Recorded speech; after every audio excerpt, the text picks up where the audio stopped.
Hello friends, welcome to my YouTube channel.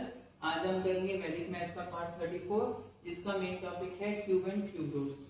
तो आपको पता है क्यूब क्या होता है। क्यूब में हम क्या करते हैं, किसी नंबर को 3 बार मल्टीप्लाई करते हैं। तो 3 बार मल्टीप्लाई करने के बाद जो नंबर आता है उसको हम क्यूब कहते हैं। तो जैसे मैंने यहाँ पे 1 से लेकर 10 तक के क्यूब लिखे हुए हैं। देखो 1 का क्यूब कितना होता है, 1 होता है। ठीक है, 2 का क्यूब 8, तो 2 2 जा 4, 4 2 जा 8। ऐसे 3 का क्यूब 27, 3 3 जा 9, 9 3 जा 27। ऐसे आप 4 का क्यूब निकाल सकते हो, 64 होता है। 5 का क्यूब 125 होता है। 6 का क्यूब 216 होता है। 7 का 343 होता है। 8 का 512, 9 का 729 और 10 का 1000 होता है। ठीक है, आपको ये क्यूब ही याद करने हैं। और जो सबसे इंपॉर्टेंट हमारा काम है इसके लिए, क्यूब रूट के लिए, वो है यूनिट डिजिट का। तो आपको इनके यूनिट डिजिट याद रखने हैं। तो यूनिट डिजिट आपको पता होता क्या है, जो लास्ट में डिजिट होता है उसको हम यूनिट डिजिट कहते हैं। ठीक है, फर्स्ट वाला डिजिट कह लो या इधर राइट वाले से जो फर्स्ट डिजिट होता है उसे यूनिट डिजिट कहते हैं। तो 1 का तो यूनिट डिजिट देखो 1 ही है, इसका भी 8 ही है, क्योंकि जब सिंगल डिजिट नंबर होता है वो उसका यूनिट डिजिट ही होता है। ठीक है, अब 27 है, तो इसका यूनिट डिजिट क्या हो गया, इसका यूनिट डिजिट हो गया 7। 64 का क्या हो गया, 4 हो गया। 125 का 5 हो गया। 216 का 6 हो गया। 343 का 3 हो गया। 512 का 2 हो गया। 729 का 9 हो गया और इसका 0 हो गया। ठीक है, तो आपको ये नंबर क्या करने हैं, याद रखने हैं। साथ में आपको एक रिलेशनशिप मैं समझाना चाहता हूँ। ठीक है, वो आपको याद रखना है। तो देखिए यहाँ पे ये नंबर 2 था, 2 का यूनिट डिजिट आया था 8 और ये 8 है। 8 का यूनिट डिजिट आया है 2, तो मतलब ये दोनों आपस में अपोजिट है। तो मतलब आपको क्या याद रखना है, 2 का यूनिट डिजिट 8 है और 8 का यूनिट डिजिट 2 है। इस साइन का मतलब आप समझते होंगे। ठीक है, उल्टा भी होता है, 2 का अगर 8 है तो 8 का 2 होगा। इसको आपको याद रखना है। ठीक है, अब इसके बाद और देखिए, यहाँ पे नंबर है 3। 3 का यूनिट डिजिट है 7 और यहाँ पे नंबर है 7। 7 का यूनिट डिजिट है 3। तो आपको ये दो नंबर याद रखने हैं। ठीक है, तो मैं क्या लिख सकता हूँ, 3 का यूनिट डिजिट है 7 और 7 का यूनिट डिजिट है 3। ठीक है, 5 का तो 5 ही रहेगा। देखो ये अलग नंबर है, 5 का यूनिट डिजिट 5 ही होगा हमेशा, कोई और नहीं हो सकता। इसका क्यूब होगा, क्यूब रूट होगा, हमेशा 5 रहेगा। ऐसे ही जो 1 है, 1 का भी हमेशा यूनिट डिजिट क्या रहेगा, 1 ही रहेगा। ठीक है, कुछ और नहीं हो सकता। सेम 6 का यूनिट डिजिट भी क्या होगा, हमेशा 6 होगा। जब भी आप इसको 6 के साथ मल्टीप्लाई करोगे, 6 वाले के साथ हमेशा पीछे 6 ही आएगा। ठीक है, और 9 वाले का भी जो यूनिट डिजिट है वो क्या होगा, 9 होगा। और जो 0 वाले का भी यूनिट डिजिट क्या होगा, 0 होगा। ठीक है, तो इतना समझ आ गया आपको। ठीक है, और जो 4 है, 4 का जो यूनिट डिजिट है ये भी क्या रहेगा, 4 रहेगा। देखो आपको क्या याद रखना है, सिर्फ ये दो नंबर हैं जिनका जो यूनिट डिजिट है वो चेंज होता है। 2 का 8 बन जाता है और 8 का 2 बन जाता है, और 3 का 7 बन जाता है और 7 का 3 बन जाता है।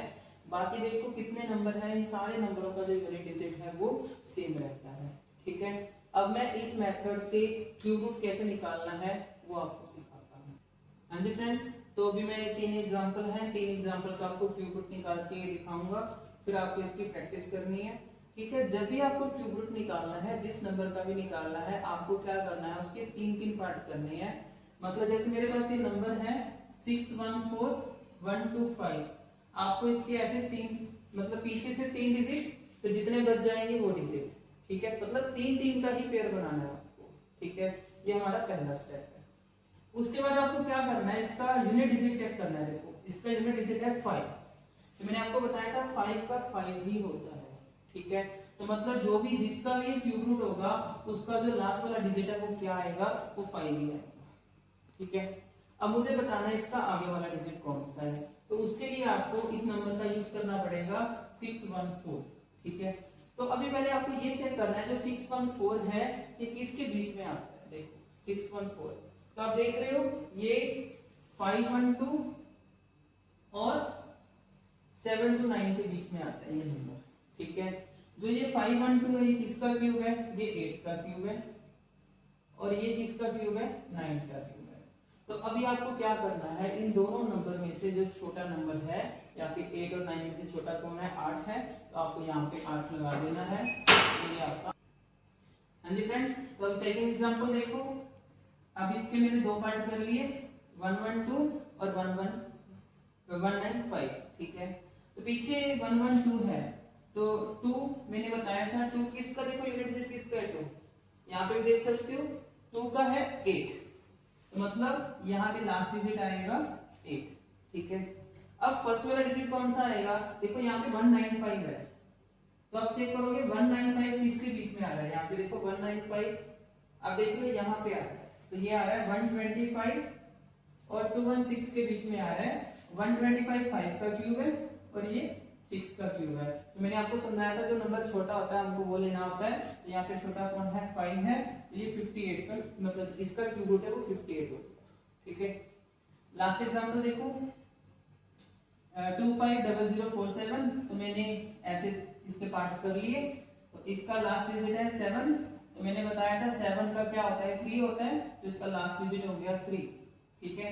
अब यहाँ पे 250 है, 250 किसके बीच में आ रहा है? देखो 250 216 और 343 के बीच में आ रहा है, तो 216 6 का क्यूब है, ये 7 का क्यूब है, तो छोटा डिजिट कौन है? 6 है, तो इसका क्यूब रूट आ गया 63, ठीक है।